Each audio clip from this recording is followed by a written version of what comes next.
민수기라는 이름은 원래 광야라는 단어로 시작되어지는 책입니다. 광야라는 말은 히브리 어원이 이 단어와 같다고 합니다. 그것은 바로 하나님의 말씀이라는 것이죠. 즉 광야라는 것은 아무것도 없다시피 한 것 아닙니까? 사람이 거주할 만한 곳이 아닙니다. 살 환경이 도저히 아니지요. 그런데 이 광야라는 것은 성경에서 어떤 의미를 갖고 있느냐? 오직 여호와의 말씀을 듣는 곳과 같은 상징적인 의미가 있습니다. 그래서 광야로 나간다는 것은 세상의 모든 소리와 상황들을 뒤로 하고 오직 여호와께만 집중하겠다, 여호와의 말씀만 듣겠다라는 의미가 있는 것이지요. 그래서 이스라엘 백성들이 광야에서 40년간 훈련받는 것도 또한 오직 여호와의 말씀에 집중하기 위해서, 그 어떠한 소리가 들려도 여호와의 말씀을 먼저 듣고 그 말씀에 집중할 수 있게 하는 것이 하나님의 뜻이었다라고 해석들을 합니다. 그런데 오늘 본문과 또 어제도 읽으셨겠지만은 이스라엘 백성들이 40년까지 안 가고 그 고생을 끝낼 수 있는 길이 열렸는데, 그래서 가나안 땅을 정탐하지요. 가나안 땅을 정탐하면서 그들은 가나안 땅의 현실을 보았습니다. 12명 간 가운데 10명이 현실을 보았죠. 그들이 두려움에 사로잡혀서 아닙니다. 그들이 볼 걸 본 겁니다. 제대로 본 것입니다. 과대평가했다 아닙니다. 객관적으로 보았을 것입니다. 그런데 그들이 중요한 것을 잊어버렸습니다. 하나님의 말씀입니다. 사람이 떡으로만 사는 것이 아니라 여호와의 입에서 나오는 말씀으로 사는 것이라는 이것이 바로 진리인 것입니다. 물론 세상의 현실을 무시할 수는 없습니다. 벌어지고 있는 사실을 아예 싹 무시할 수 있는 사람은 아무도 없습니다. 왜냐하면 우리는 이 땅의 현실에 발을 딛고 사는 사람들이겠지요. 그러나 그 현실 앞에서 하나님의 뜻이 무엇인지를 먼저 구할 수 있는 게 신앙인의 훈련의 모습이 된다는 것입니다. 신앙인의 본질이 되어야 한다는 것이죠. 그 모습을 잘 드러낸 사람들이 바로 여호수아와 갈렙입니다. 우리 8절과 9절의 말씀 함께 읽어보겠습니다. 8절과 9절입니다. 함께 읽겠습니다. 여호와께서 우리를 기뻐하시면 우리를 그 땅으로 인도하여 들이시고 그 땅을 우리에게 주시리라. 이는 과연 젖과 꿀이 흐르는 땅이니라. 다만 여호와를 거역하지는 말라. 또 그 땅의 백성을 두려워하지 말라. 그들은 우리의 먹이라. 그들의 보호자는 그들에게서 떠났고 여호와는 우리와 함께 하시느니라. 그들을 두려워하지 말라 하나. 그렇죠. 여호와께서 우리를 기뻐하시면, 그렇죠, 중요한 것입니다. 그 땅이 젖과 꿀이 흐르는 땅입니다. 두려운 땅입니다. 그러나 우리가 두려워할 것은 누구입니까? 여호와라는 것이죠.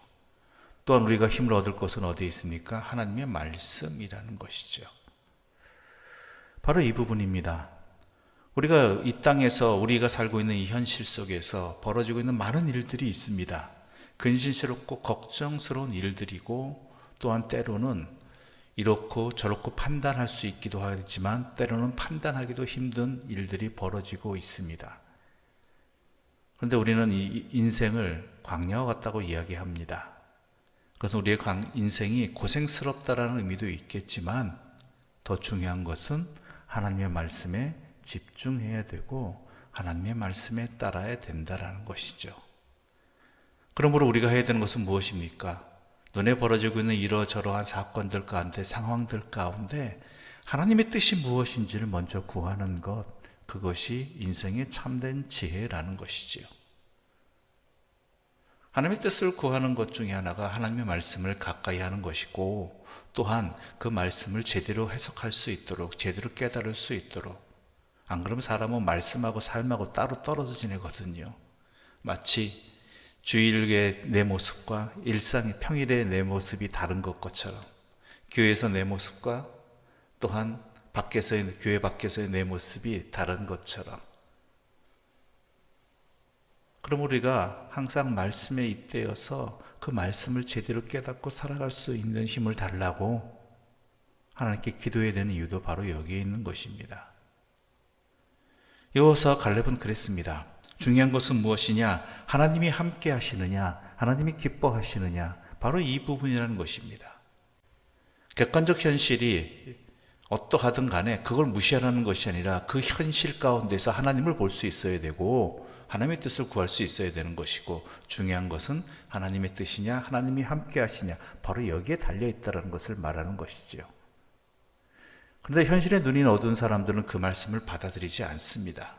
도리어 그 말씀을 귓등으로 들을 뿐만 아니라 도리어 죽이려고 하는 그러한 악한 모습까지 나타난다는 것이죠. 그렇습니다. 하나님을 떠난 백성의 모습이 바로 이러합니다. 하나님의 뜻을 구하지 않는 자들이 바로 이러한 모습입니다. 현실이 노예가 되어서 또한 하나님 떠난 삶이 그들의 모든 것들을 꽉 움켜쥐기 때문에 올바른 판단과 행동을 하지 못하게 됩니다. 하나님이 함께 하셔야 됩니다. 하나님의 뜻에 따라야 됩니다라는 이 말씀이 들리지 않게 되고 도리어 불편한 이야기가 되고 현실도 모르는 답답한 이야기라고 그렇게 말합니다. 객관적으로 틀린 이야기는 아니겠죠. 그러나 중요한 것은 뭐예요? 역사의 창조자와 주관자는 하나님이시다라는 이 사실을 놓쳐버리고 있다라는 것이죠. 그래서 오늘 본문 가운데 그런 내용들이 또 나타납니다. 모세를 통해서 하나님께서는 이스라엘 백성들을 심판하시겠다라는, 물론 그들을 용서는 하시겠지만 하나님을 거역한, 하나님을 무시한 대가는 반드시 치르게 하시겠다는 심판의 말씀을 하시죠. 자, 여기까지 나왔으면 어떻게 해야 됩니까? 그때라도 하나님의 말씀을 들어야 되잖아요. 정신 차려야 되잖아요. 그런데 이들은 어떻게 합니까? 39절과 40절 함께 읽어보겠습니다. 39절과 40절입니다. 41절까지 함께 읽겠습니다. 모세가 이 말로 이스라엘 모든 자손에게 알림해 백성이 크게 슬퍼하여 아침에 일찍 일어나 산 꼭대기로 올라가며 이르되 보소서 우리가 여기 있나이다. 우리가 여호와께서 허락하신 곳으로 올라가리니 우리가 범죄하였음이니이다. 모세가 이르되 너희가 어찌하여 이제 여호와의 명령을 범하느냐? 이 일이 형통하지 못하리라.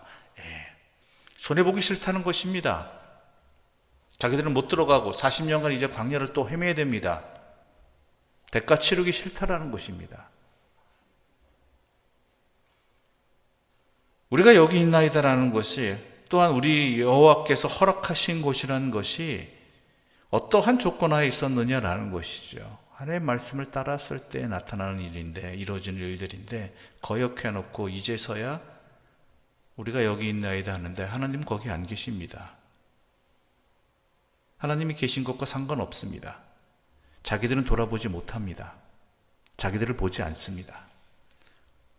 하나님의 말씀을 보면서 또 하나 잊지 말아야 될 것이 바로 여기 있습니다. 내 자신을 볼 수 있어야 됩니다. 어디 앞에서? 하나님의 말씀 앞에서. 이들이 잊어버리고 있는 것은 자기들은 보지 못하고 있다는 것입니다. 자기들의 욕망만 보고 있습니다. 하나님은 상관없습니다. 하나님이 말씀하신 곳에서 라고 이야기하지만, 하나님이 허락하신 곳이라고 이야기하지만 이제 그 허락은 떠났습니다. 또 하나님의 말씀 듣지 않고 있는 것입니다. 왜? 그 모든 요인이 어디에 있습니까? 내 눈앞에서 벌어지고 있는 현실, 또한 벌어질 수 있는 일들.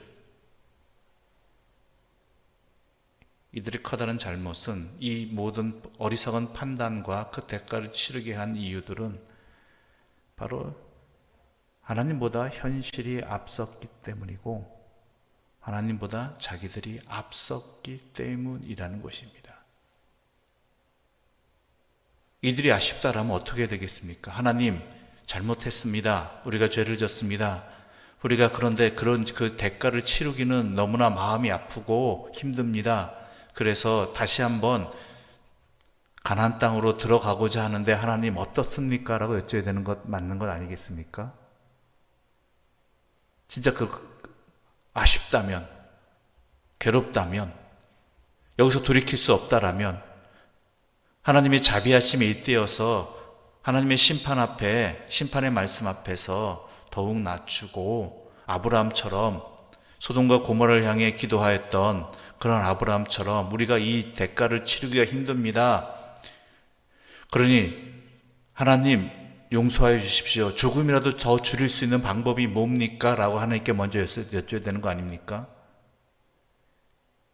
히스기야 왕처럼 곧 죽을 병이 되었는데 죽게 되었습니다. 그러나 내가 이대로 죽을 수는 없습니다. 그러니 주여 나를 용서하여 주시고 또한 나에게 수명을 더 허락해 주십시오라고 간절히 구했던 히스기야처럼 하나님께 먼저 엎드려서 기도해야 되는 것 아니겠습니까? 근데 이들은 그냥 쳐들어갑니다. 아니라고 이야기했어도. 사람이 어리석음이 이렇습니다. 하나님의 말씀을 떠난 백성이 이렇게 참 어리석습니다. 말씀 앞에서도 올바른 판단을 하지 못합니다. 자기들이 무엇을 해야 될지를 깨닫지 못합니다. 그래서 우리가 말씀으로 살아야 되는 것입니다. 하나님의 말씀을 항상 놓치지 말아야 되는 것이 제대로 판단할 수 있는 힘이 되기 때문이고 무엇을 해야 될지를 알 수 있게 해주시는 빛이 되기 때문입니다. 여러분, 여호와와 함께 한다는 것이 무엇인지 분명히 아시기 바랍니다. 물론 우리는 하나님 우리와 함께 하십니다. 그러나 하나님의 말씀의 구름기둥과 불기둥으로 따르지 아니하면 내 멋대로 행하면서 하나님이 나와 함께 하신다라고 또 하나님의 말씀을 내가 따른다라고 착각하고 있다라면 이제라도 돌이켜야 하는 것입니다. 여호와의 말씀만이 살 길입니다. 여호와의 뜻보다 앞서는 것은 없어야 되는 것입니다. 비록 우리가 잘못을 저질러서 죄악을 범해서 하나님의 말씀에 떠났다 할지라도 그 하나님의 말씀에 다시 기대야 되는 것이 우리의 유일한 살 길이고 그 말씀에 잇대어서 하나님의 뜻을 구하는 것이 하나님 앞에서 우리가 취해야 될 모습인 것입니다. 인생은 광야입니다. 광야는 오직 말씀, 하나님 말씀으로 사는 곳입니다. 그것을 잊지 마시고 진리의 말씀을 따라 살아가는 주의 백성들 되시기를 간절히 소망합니다. 기도드리겠습니다. 하나님 아버지 감사합니다.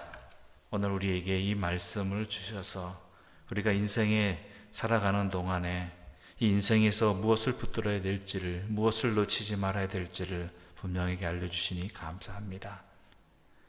우리는 인생을 살아가면서 때로는 이스라엘 백성과 같이 현실의 시선이 빼앗긴 채 하나님의 뜻과는 상관없는 그런 행동들과 판단을 할 때가 많이 있습니다. 그래서 어리석은 길을 가놓고 때로는 그에 대한 합당한 대가를 치르지 않기 위해 발버둥을 치기도 합니다. 그런 우리들을 불쌍히 여기셔서 우리들을 용서하여 주시고 또한 우리로 하여금 주의 말씀으로 붙들어 주시어서 주의 자비를 구하는, 주의 말씀 앞에 엎드려 주의 자비를 구하는 지혜로운 판단과 행동을 하게 하여 주시옵소서. 그래야 항상 주의 백성으로 살아가게 해주시고 또한 주님 앞에 설 수 있는, 약속하신 주님과 함께하는 그 땅에 들어갈 수 있는 주의 백성으로 살아가게 하여 주시옵소서. 예수님의 이름으로 기도드립니다. 아멘. 하늘에 계신 우리 아버지의 이름을 거룩하게 하시며 아버지의 나라가 오게 하시며 아버지의 뜻이 하늘에서와 같이 땅에서도 이루어지게 하소서. 오늘 우리에게 일용할 양식을 주시고 우리가 우리에게 잘못한 사람을 용서하여 준 것 같이 우리 죄를 용서하여 주시고 우리를 시험에 빠지지 않게 하시고 악에서 구하소서. 나라와 권능과 영광이 영원히 아버지의 것입니다. 아멘.